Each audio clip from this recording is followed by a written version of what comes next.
Friend మళ్ళీ వద్దు, భయపడకు, ఏం కాదు, ట్రీట్మెంట్ మంచిగా చేయించుకొని రా. ఈ రోజు వీడియో అయితే చాలా ఎమోషనల్ అండ్ మస్తు బాధగా అయితే ఉంది. ఎందుకు వీటికే ఇట్లా అవుతాయని. ఇదైతే మా స్ట్రీట్ డాగ్ కాదు, నా డాగ్.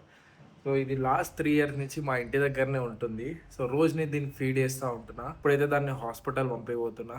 అప్పుడే మంచిగా అనిపిస్తలేదు, ఎందుకంటే దీనికి హెల్త్ కండిషన్ అయితే చాలా బాగాలేదు. ఒకసారి చూపిస్తాను. సో దానికైతే క్యాన్సర్ వచ్చింది. తెలీదు అది ఎట్లా వచ్చినాయి, ఇవి రోడ్డు మీద ఏమన్నా తిని దేని వల్లనైనా రావచ్చు. ఇంకో ఆప్షన్ లేదు నా దగ్గర. అది అట్లుంటే 2 monthsలో, వితిన్ 2 monthsలో చచ్చిపోతుంది అట. స్ట్రీట్ డాగ్స్ అంటారు కానీ పాపం వాటికి ఎవరు ఉండరు చూసుకునే వాళ్ళు. చూసుకుంటే మనమైనా చూసుకోవాలి, లేదా ఇక దేవుడే దిక్కాలకి. ఇంకా అంబులెన్స్ అయితే మార్నింగే వచ్చింది. ఇప్పుడు దీన్ని తీసుకెళ్ళాలి. అది ఎట్లా రియాక్ట్ అవుతుందో నాకు అర్థమైతలేదు. వితిన్ 2-3 monthsలో వచ్చేస్తావు రిటర్న్. మంచిగా ట్రీట్మెంట్ చేయించుకో, అరవాక అక్కడ, అర్థమైందా?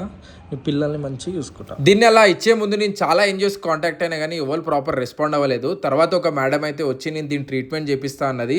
ఆమెకేం ఎన్జిఓస్ లేవు కానీ ఆమె సొంత పైసలతో లేదా డొనేషన్స్తో అయితే వాటికి ట్రీట్మెంట్ చేపిస్తుంది. సో మీలో ఎవరైనా హెల్ప్ చేయాలనుకుంటే ఈ క్యూఆర్ కోడ్కి అయితే స్కాన్ చేయండి. దానికి కీమోథెరపీ అని మెడికేషన్స్ అని చాలానే ఉన్నాయి, అందుకనే కాస్ట్ ఎక్కువ అవుతుంది. మీలో కొంతమంది హెల్ప్ చేసినా మనం దానికి లైఫ్ ఇచ్చినట్టు ఉంటుంది. దాని పేరు అయితే పెన్గున్. చాలా మంది గుడ్ ప్రేయర్స్ వల్ల అది రిటర్న్ రావాలని అయితే నేను కూడా కోరుకుంటున్నా. Miss you. #పెన్గున్.